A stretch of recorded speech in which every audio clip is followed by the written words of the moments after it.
What up, gang? Carolina Jackpot coming at you Saturday morning. It's about 11ish, an hour or so till kickoff of the battle that shakes the Southland every year. My Gamecocks versus the UGA Bulldogs. Final thoughts on this game. I've said all week long. I've been laughed at on here, on social media and everywhere else. That's fine. I'm used to it. You think I'm not being serious, but I'm telling you right now that this is a winnable game. And South Carolina is going to shock the world today. The battle along the lines of scrimmage is going to be key. Georgia has an outstanding offensive line, probably the best one in the country. We have a really good defensive front seven, though. So that can neutralize that a little bit. You know, it's going to be a test of wills, putting strength on strength there. Georgia's defensive front, they're okay. They're not elite level, but they're much better than most of what we faced this year. It's going to be tough. We're starting a freshman up here on the offensive line. Of course, you know, DJ Wanham's brother Dylan got hurt a few weeks ago. He's going to be out. So his replacement, he played a lot of snaps. And that could be a little bit concerning. Had a little bit of trouble against Kentucky. Hopefully, you know, these 2 weeks they've had to practice, had a couple of weeks off, is going to be very, very beneficial. And we will see a recharge, re-energized, retooled, and refocused team coming out here in Athens in about an hour. Man, I'm looking forward to this one. Every year I look forward to this game. For the longest time, you could just bet your bottom dollar whether South Carolina was 6-6 or whether they come in the game 0-5 or whether they come in 5-0 or whatever. You know, you knew this one was going to be a barn burner, and we'd pull some upsets. Here lately, it hadn't been like that. 2014 was the last time we got a victory over these guys, and that was in upset fashion in Columbia. It came on the heels of that awful blowout loss to Texas A&M to kick off the SEC network, which is the game that I look to and pinpoint as the beginning of the downfall, the Steve Spurrier regime and all that. So we got some revenge in mind, and we need to take care of business today. We need to go down there. We need to execute. We need to play well. We need to protect Ryan Helinski. The guy can make some throws. I was looking today, Pro Football Focus. If y'all have heard of that, I'm sure you have. Right now, after reading it this morning, I'm not calling it Pro Football Focus. I'm calling it Pro Football something else that rhymes with focus, but it's a verb, not a noun. They rate Ryan Helinski like the 91st rated quarterback in the country. In South Carolina with the 91st rated quarterbacks. Get the hell out of here.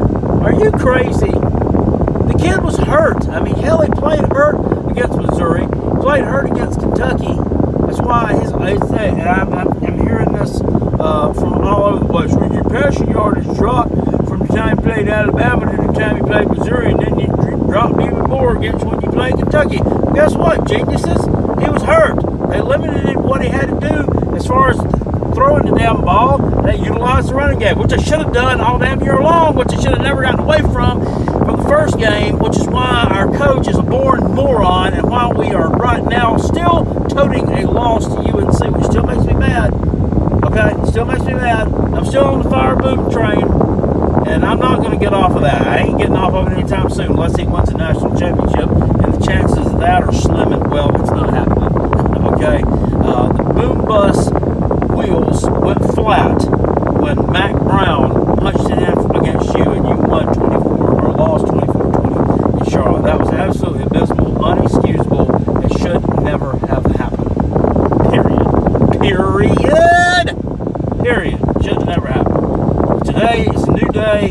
Despite Boom and his stupidity, this is still a winnable ball game. And I think these Gamecocks down out here today and shock the world. I don't really care what you think. If you believe me, hit me with the spurs up. If you think I'm an idiot, tell me in the comment section below that I'm an idiot. I really don't care. I'll smack talk back and forth with you for a little while, but I got some football to watch. In other news, talking about my picks against the spread.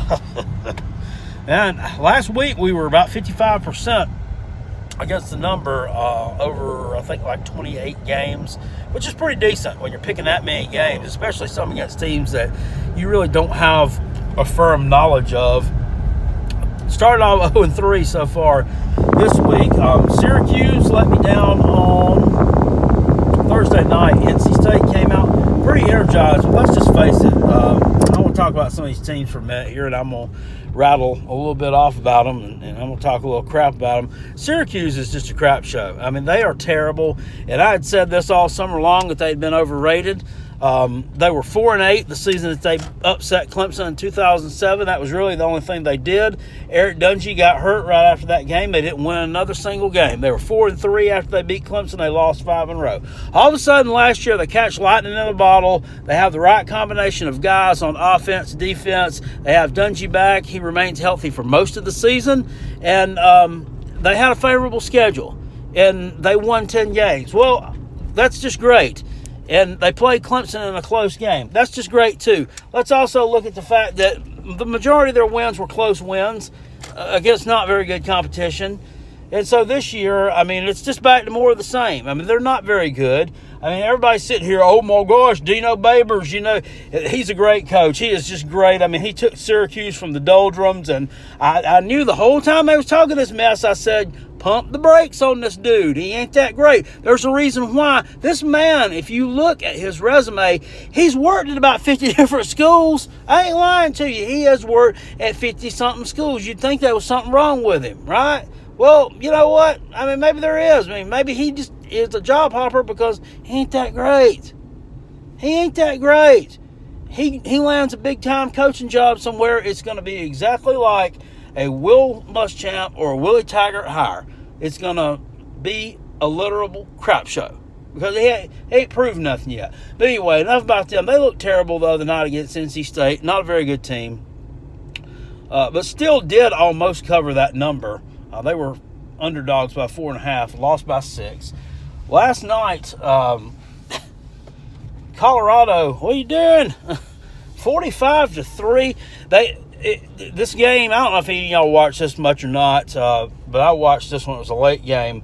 It was 24-10, I believe it was, in favor of Oregon. And Colorado was driving. They were on the 1-yard line. They got flagged for a penalty. They had a lot of penalties last night. Montez kid throws an interception, which kind of got juggled going out of bounds, and they get the instant replay, called it an interception, which it really was. And it just went downhill from there. Oregon scored very soon after that. They went up by 14 at halftime, and then it was just, I mean, the route was on. It was 17-3 Oregon at that point, and then they were fixing to punch it in to make it 17-10 was what it was. But they just went out and absolutely got wasted the second half by Oregon. I had no idea that the defense was this good. Well, I don't really know that it was.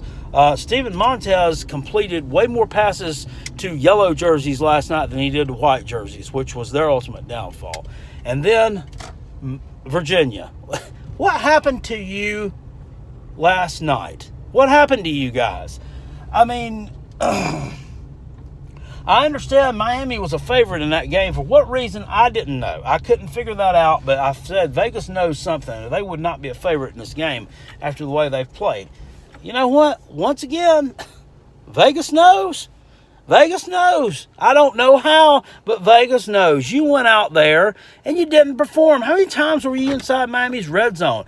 You outgained them by what, like 200 yards? And still, you got beat by N'Kosi Perry. You got beat by the guy who got beat out by a redshirt freshman. I know your cornerback, Bryce Hall, went down in the second half. He got hurt. That ain't no excuse. I mean, he's a great player. Bryce Hall is a great cornerback. But he could have probably sat the whole game, and you didn't even need him to beat down Miami. How in the world y'all go down there and lose that game? I mean, y'all had a great, solid season going on. Y'all could have ended up 11-1 and in the ACC championship game. Now, you lose another game in that Coastal, and, I mean, who knows what's going to happen now. Spoiled, man. Spoiling your season. Don't do that anymore. That was ridiculous. There's no reason you should have been losing to that team, Miami. Bunch of crap show. And I'll tell you what about them, too. Miami, they really pissed me off. They really have. I ain't never liked this bunch. Since 1987, when South Carolina, when Todd Ellis got sacked, one of their players punched him and started a big old brawl down there, which we won. But we also took them off the schedule because we weren't going to participate in that kind of stuff anymore with that crappy bunch. The colors are the same. The states that you play in is the same. You have the same name on the jersey. But other than that, you're nothing compared to any of those elite teams. You're so far removed from that, it's pathetic. And last night, when that old boy got called for targeting in the third quarter on that Virginia wide receiver, that was just crap. That was crap. He went right for that kid. He lowered his shoulder right into him. It was blatant targeting. Blatant. It was ridiculous. There's no place for that in college football. And then old Manny Diaz, Mr. Soul Patch, over there on the sideline, talking about he's all mad about it like he thought it was a shit call or something. No, it wasn't a crap call. It was the right call. What were you defending? You were supposedly defending that your kid pulled up. He turned his shoulder into him. Oh. Yeah, you're a dirty bunch, and you're trying to still play. You're still trying to play like Michael Irvin and the bunch did back in 1987. You ain't nowhere near that. Y'all ain't nowhere near that. But anyway, congrats on beating Virginia last night. Maybe you'll win, 2 more games this year? I don't know. Anyway, go Gamecocks. I got that off my chest.